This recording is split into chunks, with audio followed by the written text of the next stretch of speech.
IEPs and 504s. What are these two documents and why do schools count on you not knowing the difference?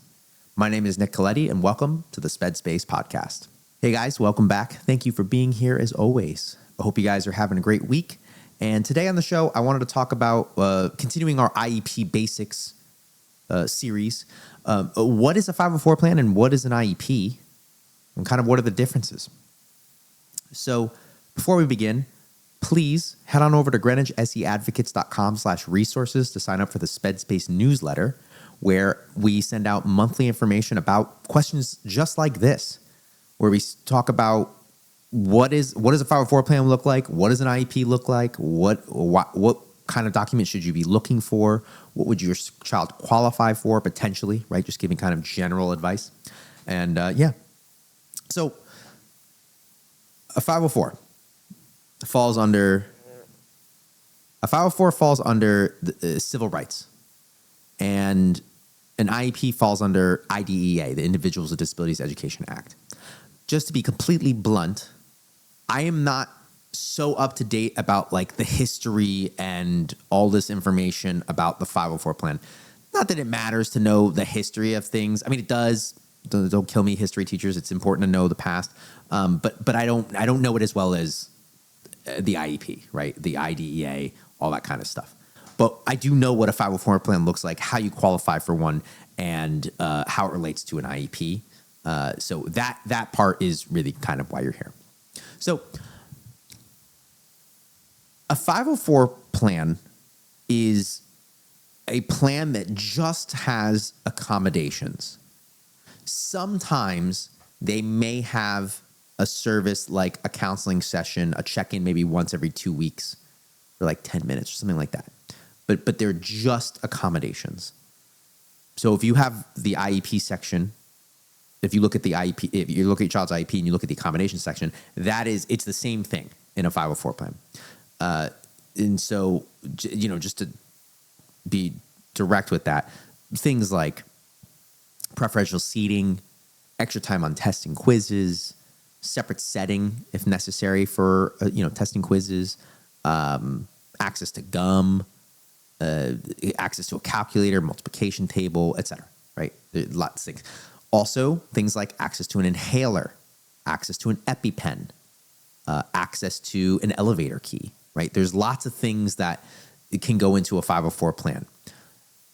To qualify for a 504 plan, you have to have a major life event impacted. So a major life event is impacted, and it prevents you from accessing the curriculum or the educational environment in some way, right? So not necessarily the curriculum, but the educational environment. So, if you have asthma and, if you didn't have your inhaler, you couldn't be in school. Like you had to have your inhaler with you. Well, then they make an accommodation so you can have an inhaler with you. If you are allergic to peanuts and you need to, like, God forbid, and you have to have an EpiPen on you or like in your bag, right? Just, in case you get an accommodation for that. If you have ADHD and attention is impacted, right? So your ability to attend, and you need whatever it is, right? Preferential seating, we said it before, extra time, chunking assignments, whatever it is, or help with organization, all that kind of stuff is part of those are potential accommodations. You don't have to have a disability to have a 504 plan, but typically if you have a medical diagnosis of a disability, it makes it a lot easier to get a 504 plan. So if you have I keep saying ADHD, but if you have a medical diagnosis of ADHD, you can have autism and just have a 504 plan. You can have autism and not have an IEP nor have a 504 plan, right? So a 504 plan is a lot more flexible. You can get a lot more services out of it. I'm sorry, you cannot. That is sorry. I lost track for a second. I just got in my email right before recording this a bunch of questions about 504 plans, and I just wanted to pull them over because I figured I'm going to answer them anyway, so I might as well just direct them here. So yeah, a 504 plan is for someone who has a major life major life event impacted, and it's preventing them from accessing the educational environment. If you're in a wheelchair and you need access to the elevator to go up and down, you get an elevator key. Those are all accommodations that are written in. Why are they written into a 504 plan and not just done? Why don't you just give the kid a key? It's to guarantee that it happens, and then you can hold people accountable if it doesn't. That's why you want to get things formalized into a plan. This is general. This is really important advice. 504 plan, IEP, or nothing. Listen, please listen.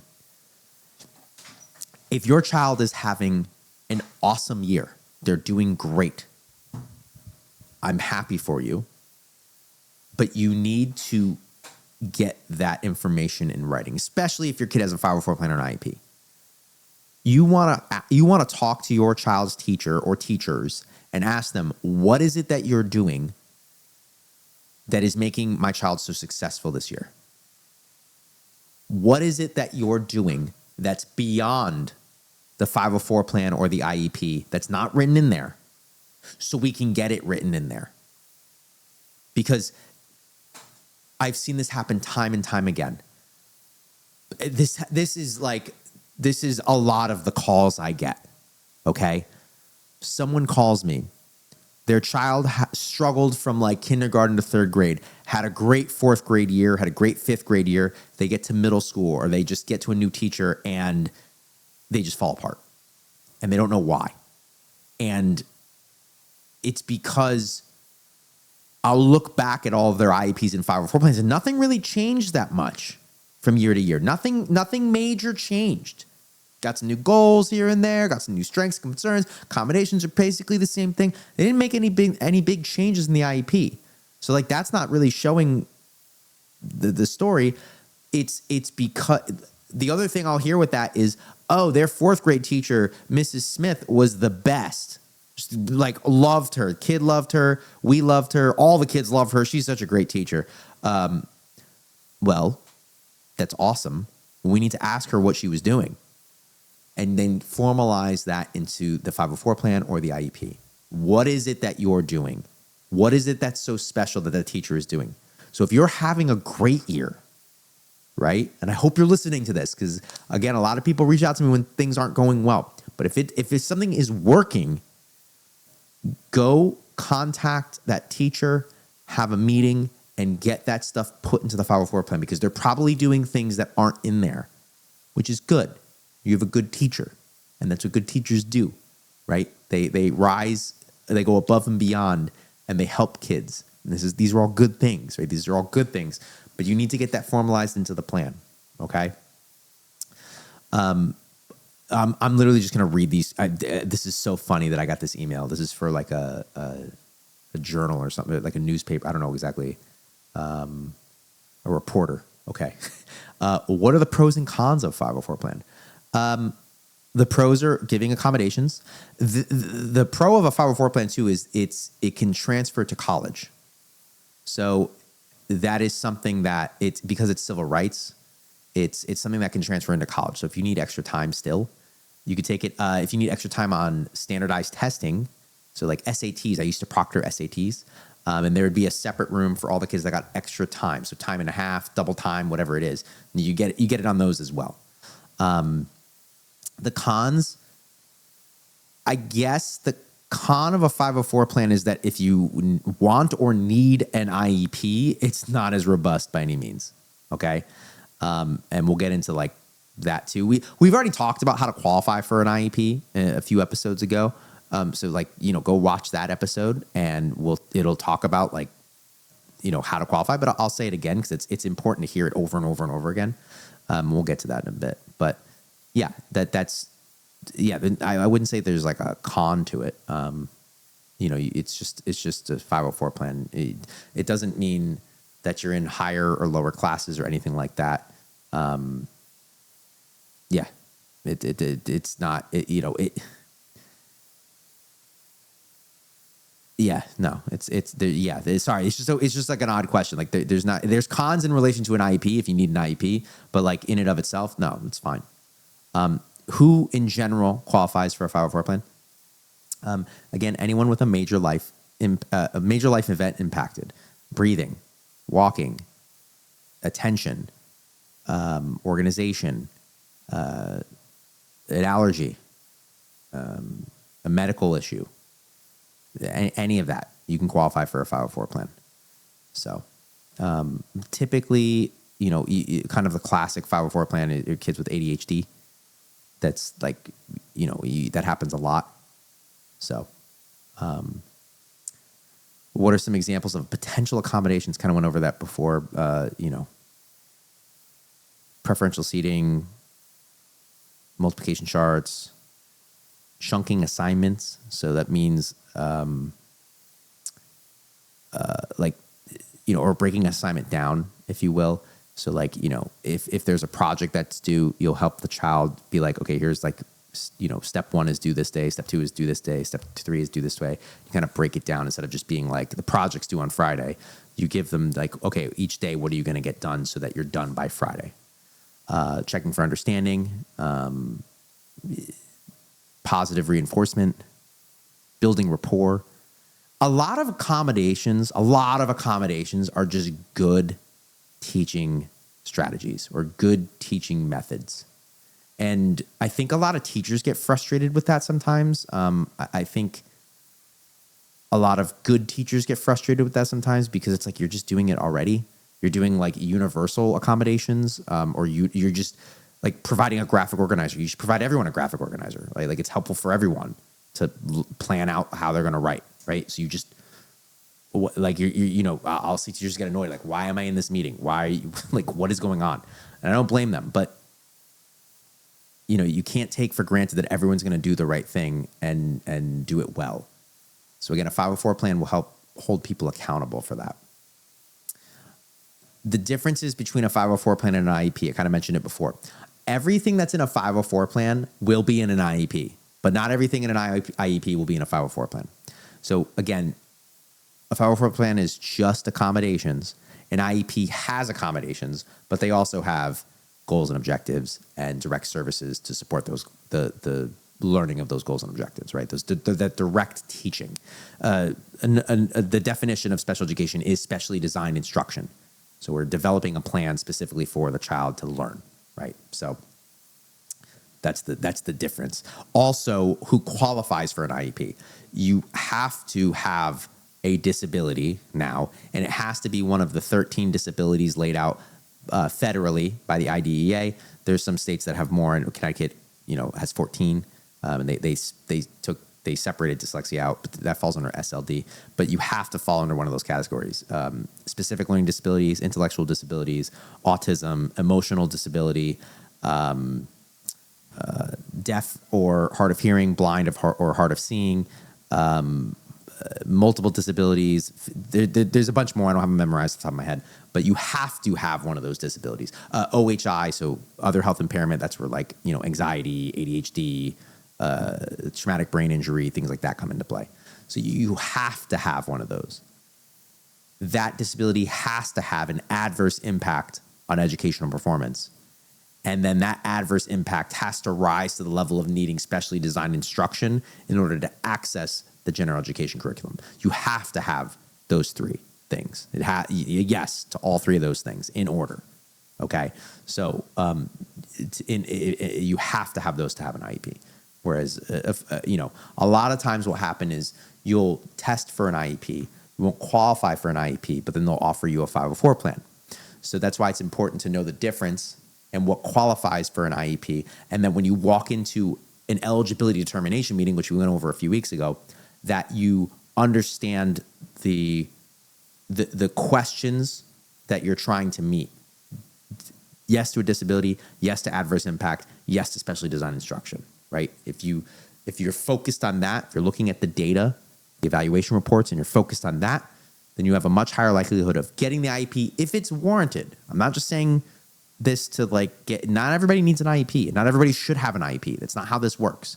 You should need an IEP only if you need an IEP, if it's appropriate. Otherwise, you don't need one, right? A 504 plan might suffice. Also, a lot of times when we're exiting kids out of special education, they will get an IEP for the accommodations. So they'll no longer receive specially designed instruction, but they'll still get the accommodations, right? They still might just need some extra time on taking tests. They still might need some help with, just managing their backpack, right? Or managing their planner, right? But they don't need the instruction anymore. They just need a check-in, right? They don't need as much support anymore. Do 504 plans have to be changed or implemented or signed every year? The signed part I've learned recently after, being more active on Facebook. It depends on the state. So like Connecticut, you don't sign anything. This one I'm not entirely sure about. Do 504 plans have to be changed? The yearly, yes. So a 504 plan doesn't have to be. It's kind of vague. It doesn't have to be reviewed. It has to be periodically reviewed. What does that mean? I don't know. I would say good practice is probably do that annually, and then once every 3 years to just kind of see if you still need a 504 plan or need to update it. This is where it's kind of less impactful than an IEP, but for good reason too. For example, like if you have an IEP, if you have a 504 plan, for asthma or an allergy, like that's not going to change, right? So you don't really need to meet every year. So it depends. I think if you have kind of a more quote unquote academic based 504, right? Like so it's something that's really helping the child in the classroom, I would probably advocate to meet more often. You can always call a meeting. So just call a meeting, once a year. But I guess you don't really have to update it. It's kind of weird. This is the part where like it's like you don't have. That's another big difference between a 504 plan and IEP is you have a lot less rights when it comes to a 504 plan and IEP, but it's also completely embedded within civil rights and ADA and like disability. So disability rights. So like you have more powers in that regard. Well, I guess the same as an IEP. But yeah, that's where that's like an interesting that's an interesting thing.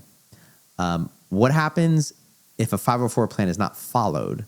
Is there an organization that accepts complaints or oversees 504 plans? So let me jump around there. So in my experience, I've worked in a few schools, and again, I was always a special education teacher, autism consulting teacher, working in the field of special education. So 504 plans, I never really did them. If a kid was in a co-taught class and had a 504 plan, of course I was aware of it and I followed it, but I was never in a 504 meeting as a teacher, like ever.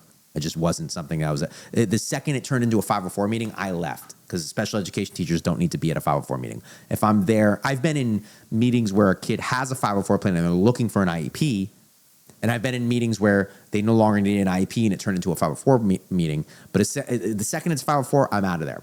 And in my experience at all the schools that I worked at, the guidance counselor was in charge of the 504 plans. As an advocate, I've also worked in some different districts, and I've seen that same thing where it's mainly guidance counselors. I've also seen it where some psychologists are in charge of the 504 plan, but typically it's the guidance counselors. They're the representative of the district who makes sure that the teachers get a copy of the 504 plan or are following it or whatever. So what happens if it's not being followed? Well, that's always really hard to prove, but this is a simple concept, I think, when it comes to both 504 plans or IEPs. If a 504 plan or an IEP isn't working, either or, there are only two possible reasons. One, the plan is not being followed, or two, the plan is no longer appropriate. Or isn't, and maybe it was never appropriate, but the plan is not appropriate. Let's dive into those two things real quick. So let's say that let's say Jimmy has a 504 plan or an IEP. It really doesn't matter, and they're getting Fs, right? Just straight up, maybe just in one class or all classes, they're getting Fs. That is not and Jimmy is capable of getting, let's just say Cs, because that's average. Let's just say Cs. He's capable of getting Cs. We've seen him do work before. We've seen his evaluation scores. He's more than capable of earning Cs, but he's getting Fs. So the plan is not working right now. Again, there's two possible reasons. One, the plan's not being followed. So the plan may work, but because it's not being followed, we don't know. And so we need to make sure that it is being followed. It's hard to prove that if you're not in the classroom. It's hard to prove that if you're not the teacher, right? So with an IEP, it's a little easier. With an IEP, and you get a good advocate like me or somebody, I can see through data that it's not working, and I can prove that. But with a 504 plan, typically you don't have access to that data, or it just doesn't exist because they're just accommodations. So typically, if it's not being followed, then they're failing in that way, or the plan is no longer appropriate. That's a little bit easier to make the argument of, which is what usually the strategy that I take anyway, because it's less aggressive. And that's saying, okay, well, we're assuming you're putting the accommodations into play, but those accommodations are not working. So what do we need to change? And then when you have the meeting, you go through each of the accommodations. So what does it look like for preferential seating in your classroom? That is where you can see if they're being implemented or not. Now, there's always the chance that people are just lying to you. I do not like to think that anyone is ever lying to me. I am also not naive, and I do not think that I have never been lied to in a 504 IEP meeting. I am not naive when it comes to that. I'm certain that I've been lied to, but that's an extreme word, and I like to operate with just assuming everyone's always telling the truth, unless I find out otherwise. So asking these questions tactfully and strategically, tactically, this happened last episode too, you can start figuring out if they are implementing the service or if the service is not working. So Jimmy gets preferential seating near the front of the classroom. It says that. Usually you want to specify, or near instruction. And the teacher goes, oh, I let Jimmy pick his seat. It's his preference. Okay, that's not what the accommodation is. The accommodation is preferential seating near instruction or near the front of the room. It's not he gets to pick wherever he sits. Sometimes that is the accommodation, but not for Jimmy. Now we know that the plan is not being followed. Or, example 2, oh, yeah, I put Jimmy right up front as it says in the IEP. Okay, great. You're following it. But he seems to still be distracted. Is that what's happening? Yes, he's very distracted in class. Even being right up front, I have a really hard time keeping his attention on the class. Okay, so the plan itself is not working. We need to figure something else out. The teacher is doing the accommodation, but the accommodation is not helping. So we need to figure out something else. That's it. There could, maybe there's different examples or different possibilities, but it can only be the plan's not being followed or the plan is not working, because when it is being followed, it's no longer appropriate. It's not working. It's not working. That's it. If there's something else, please let me know. Comment below. Tell me if there's another possibility. Right? If a student is absent, then we're not implementing the plan. It's not the teacher's fault. Right, but the plan is not being implemented, so it's not working in that sense. If the student is having massive behaviors, well, the plan might not be being implemented. It also might not be appropriate. It's got to come back to those two things. Okay, 504 or IEP, doesn't matter. So what do you do? What do you do? Let's say that if it's not appropriate, you call a meeting and you get the plan changed. If you can't get the plan changed, or they're not unwilling to, or whatever, or they're in denial that it's not working, whatever, then you have, with IEP, you have due process and whatnot. With a 504 plan, I would probably request special education testing. Not as familiar, but I would request special education testing. The other thing that you can do, let's say it's not being followed, different question there. Same thing with an IEP. You have due process. You can file a complaint. With a 504 plan, you have to look at your state's equivalent of the Office of like Human Rights. So I'm just going to use Connecticut because I know what it is. But so you can go look it up and then find the equivalent in your state. So in Connecticut, it's called the CHRO, the Committee on Human Rights and Occupation. Oh my goodness, what is it? CHRO, Connecticut. Opportunities, excuse me. The Commission on Human Rights and Opportunities. Okay. You can file a discrimination complaint or discrimination. So this is where I'm not. Discrimination complaint. Okay, this has to be your child or someone is being discriminated against because of a disability, right? That's where these guys would kick in, and they would. I've never done one, but I've helped people kind of utilize this before, and they will walk you through it, file a complaint on your behalf. I think it fines the district, and then there's still a follow-up. So there's a monetary cost to the district for not doing that, and they'll go from there. So they'll help you, they'll help you collect evidence or not collect it, but they'll help you organize it, right? You still have to get all that, but they'll help you organize all that and help you file a complaint. So that is, you got to find the equivalent of whatever that is in your state. And you can use that. So if they're not following a 504 plan, you can do that. But again, I would always start with calling a meeting and seeing if you can work with the school first, see if you can change the plan, or if they're not implementing it, try to understand why they're not implementing it, and then change the plan again so it's, they can implement it. Go that route first before you just immediately jump to a complaint. But, that is something you can do. But yeah, I just to circle back, if a 504 plan is not working and the school is insisting that they're implementing the plan, then I would request special education testing. Because if those accommodations aren't working, they're not willing to change the plan, they say it's appropriate, and your child's still failing, then something else is going on and evaluations are warranted.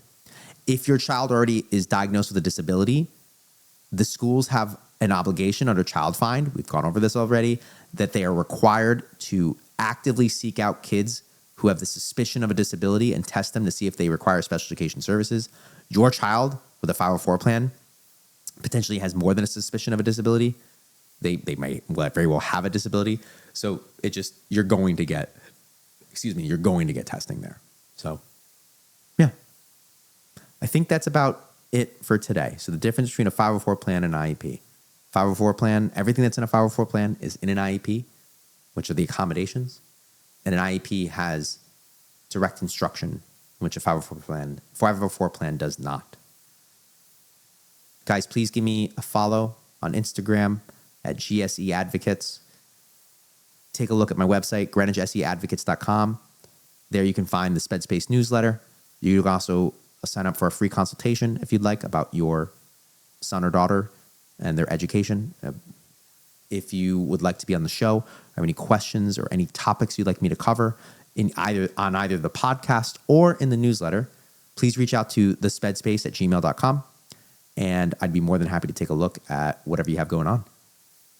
Other than that, I hope you guys have a great week, and I'll see you guys next Tuesday. Have a lovely day.